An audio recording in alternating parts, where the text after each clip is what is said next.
Ser tan lindo hacer un puente, de verdad. Muy buenas noches, ¿cómo están?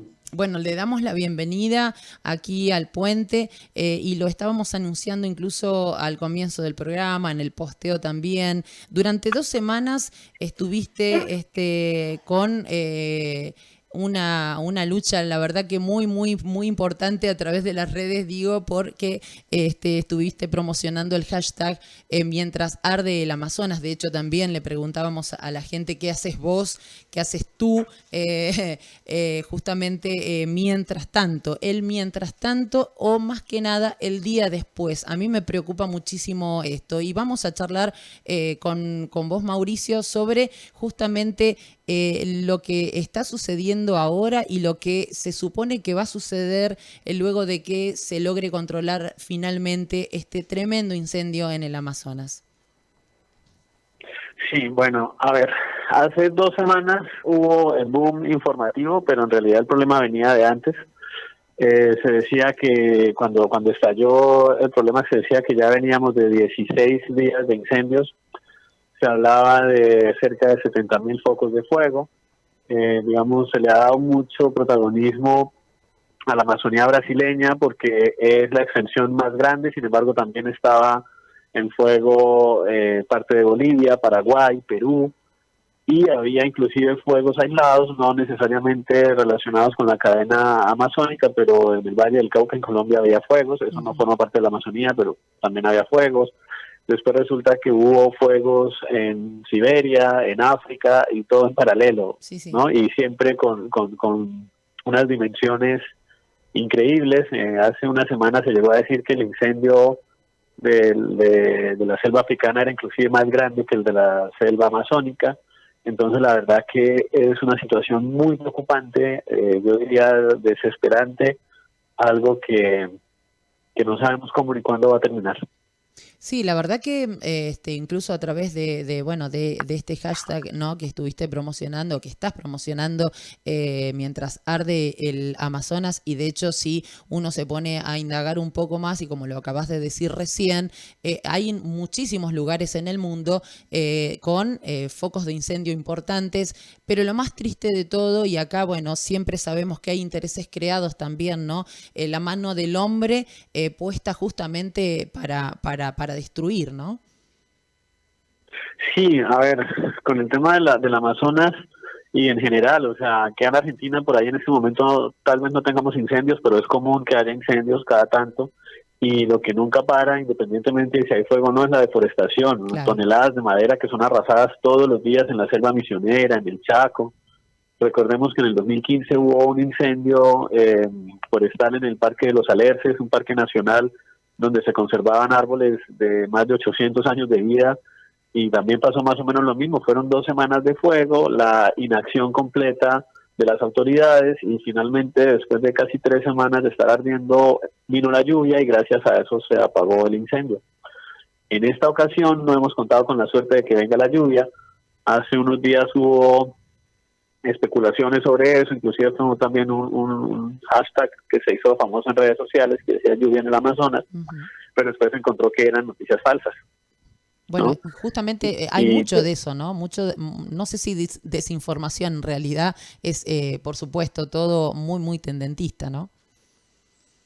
Sí, y pues la verdad que es una situación preocupante. Yo recuerdo cuando recién empezó esto, el presidente Bolsonaro inclusive se atrevió a señalar a las ONGs ambientalistas como culpables sí. de los incendios. Lo que se decía era que querían boicotear su gobierno y que por eso estaban incendiando a propósito sus reservas forestales, cosa que, digamos, yo en un principio me parece algo completamente inverosímil como ambientalista, que después de años de estar dedicado a cuidar un espacio le vaya a prender fuego.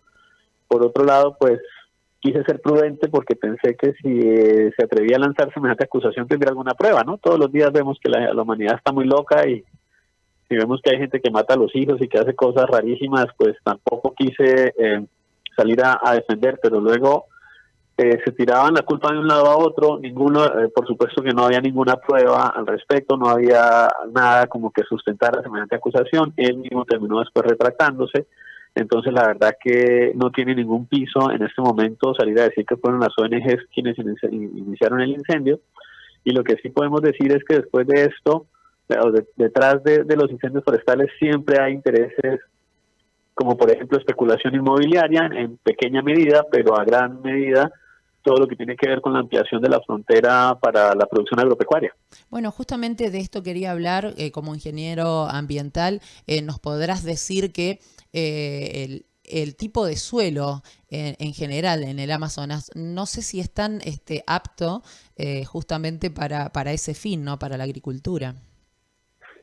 Sí, a ver, el fuego como tal, en muchos ecosistemas, el fuego es un fenómeno natural. Digamos, siempre hay una erupción volcánica o un rayo que cae y prende fuego, y en muchos casos actúa como un controlador natural para evitar que especies que pueden potencialmente invasoras se propaguen. Entonces el fuego no es que siempre es una tragedia.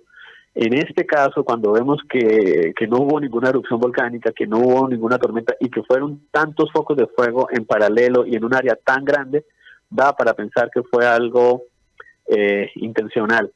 Y desafortunadamente, pues así como hay ecosistemas donde el fuego es natural, hay suelos que lo toleran mejor que otros. Claro. En el caso puntual del Amazonas, encontramos que los suelos son sedimentarios. El Amazonas pues es una cuenca muy grande, es un sistema muy complejo, pero a la vez yo digo que la complejidad del Amazonas solo es superada por su fragilidad. Claro. Es la conexión que hay entre la cordillera de los Andes y el océano Atlántico. Entonces todos los ríos que derivan de la vertientes de los Andes pasan por el Amazonas, después van a parar al océano. Son suelos más bien de tendencia sedimentaria, tal vez un poco arcillosa, con una capa de materia orgánica muy fina, muy pequeña.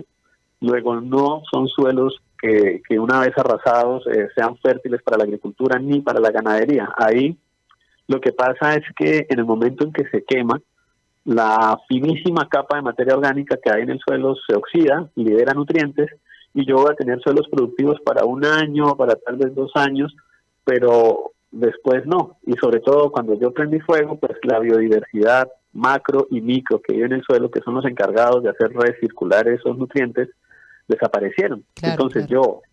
yo liberé los nutrientes, puse el cultivo de soja, de maíz, de trigo, de lo que sea. Ese cultivo absorbió los nutrientes del suelo y no hay forma de que se regenere, entonces el suelo se viene a erosionar. Y ya que usted me hablaba del día después, Sí. El día después no ha llegado porque todavía no se ha logrado controlar el fuego, y estamos todos de acuerdo en que controlar el fuego es la gran prioridad en este momento. Sin duda. Pero cuando eso ocurra, cuando finalmente se apague el fuego, vamos a tener la segunda parte de esta catástrofe ambiental, porque van a empezar a correr los vientos, va a venir la lluvia. Tenemos toneladas de ceniza, de sedimentos que están sobre el suelo, que van a ir directamente a los pantanos, a los ríos, a todos los cuerpos de agua, y ahí vamos a tener una tragedia ambiental, no sé si inclusive más grande que el mismo fuego, porque vamos a tener contaminación de agua, seguramente va a haber mortandad de peces y de todos la fauna acuática, seguramente se va a ver comprometida la disponibilidad de agua potable para las comunidades cercanas. Es algo que inclusive yo aquí donde estoy hablando estoy especulando, pero es un daño tan grande que es imposible de dimensionar. Sí, la verdad que yo te escucho, ¿no? Y bueno, y lo vemos también a través de los medios de comunicación, que por ahí incluso hasta aprovechan ciertas situaciones, pero realmente lo que estás manifestando es de realmente de un peligro, impresionante, o sea, algo que realmente nosotros como personas no alcanzamos a dimensionar, porque pensamos que estamos muy lejos, pero evidentemente todo lo que estás manifestando de alguna u otra manera nos va a inferir, estemos aquí en la Argentina o estén del otro lado del mundo.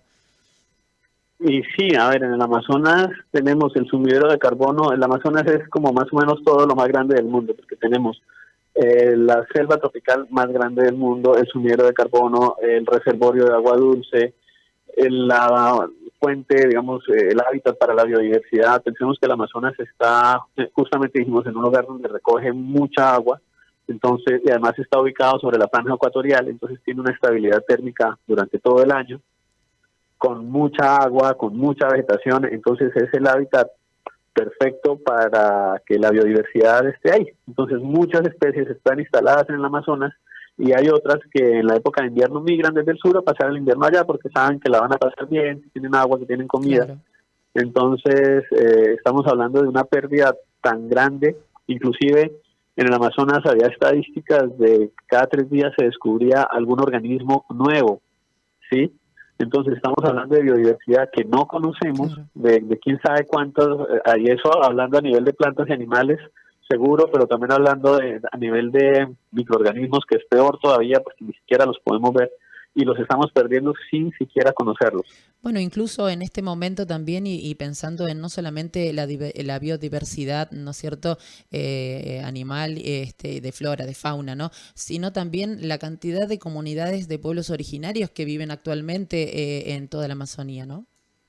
Sí, se dice que hay más de 500 comunidades justamente de pueblos originarios viviendo ahí, que por supuesto que son también los que llevan los de perder, ¿no? Porque de un Sí. momento a otro se encontraron rodeados por el fuego y bueno, Yo te yo lo pregunto, que vi en sí, las decime. imágenes que se veían en noticieros era un desinterés total Sí, por parte de las autoridades, los bomberos corriendo como locos, trabajando, haciendo lo imposible por apagar el fuego, pero trabajando muchas veces incluso sin sin los recursos, elementos mínimos claro, de seguridad. claro, Gente de la comunidad que también se iba desesperada tratando de apagar el fuego, protegiendo su casa, su lugar, pero lo mismo, si los bomberos no tenían los elementos de seguridad, pues las comunidades menos aún. claro, Y bueno, lo que dije también hace un rato, no solamente se está quemando la Amazonía brasileña, en Bolivia pasa más o menos lo mismo.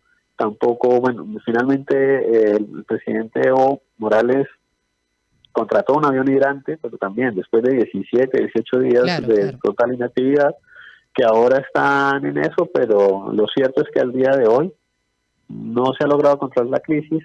Los medios de comunicación desaparecieron, también pues digamos preocupados por las otras cosas que están pasando en el país y en la región, que no es, digamos que es cierto que son muy importantes y muy coyunturales, pero este problema particularmente como que se dejó de atender. Yo te hago esta última pregunta, Mauricio, porque ya estamos casi en el cierre de nuestro programa, pero a mí me interesa porque hay muchísima gente que dice, bueno, ¿qué puedo hacer desde mi lugar, desde mi zona, desde mi localidad para contribuir a esto que todavía no se puede controlar y que estamos hablando de el incendio en la Amazonía? Pues a ver, el tema del hashtag de usted qué hace mientras arde el Amazonas Sí, tenía que ver, desafortunadamente nosotros desde Buenos Aires o desde San Miguel de los Andes no podemos ir a apagar el fuego. Lo que sí podemos es adoptar que esta tragedia que está ocurriendo nos sirva a nosotros como un acto de conciencia y adoptar acciones puntuales para cuidar el ambiente, saber que tendríamos que estar todos en este momento plantando árboles nativos de la región donde cada uno esté, que no son los mismos y que no es plantar cualquier cosa, es claro, plantar árboles que sean valiosos para el ecosistema donde cada uno está,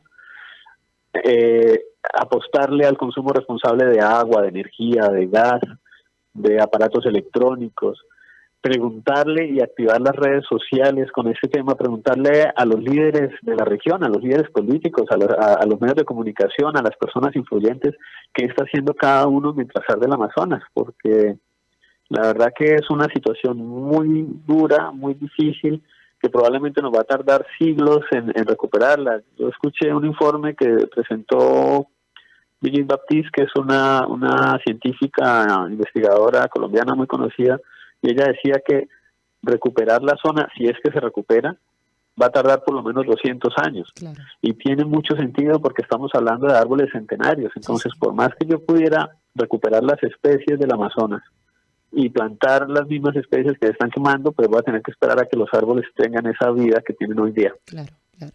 O sea que desde aquí, desde nuestro lugar, nosotros, la idea es esta, ¿no? De contribuir con la plantación de especies nativas que sirvan entonces para poder de alguna manera paliar esta triste situación que nos aqueja realmente a todos y cada uno de los miembros de este planeta. Así que bueno, desde aquí, Mauricio, te doy muchísimas gracias por este contacto. Mauricio Cogollo Rueda es docente investigador de la Universidad de Flores, es especialista en química ambiental, así que este último saludo desde aquí del puente para vos, Mauricio. A ustedes de verdad muchísimas gracias por este espacio, por permitirnos hablar de esos temas, por llevarle el mensaje a la gente, porque el problema no ha terminado y está lejos de terminar. Muchísimas gracias y bueno, a la orden cuando ustedes quieran volver a hablar de este tema o de cualquier otro relacionado con sustentabilidad. Y que siga entonces en vigencia el hashtag Mientras Arde el Amazonas. Gracias, Mauricio.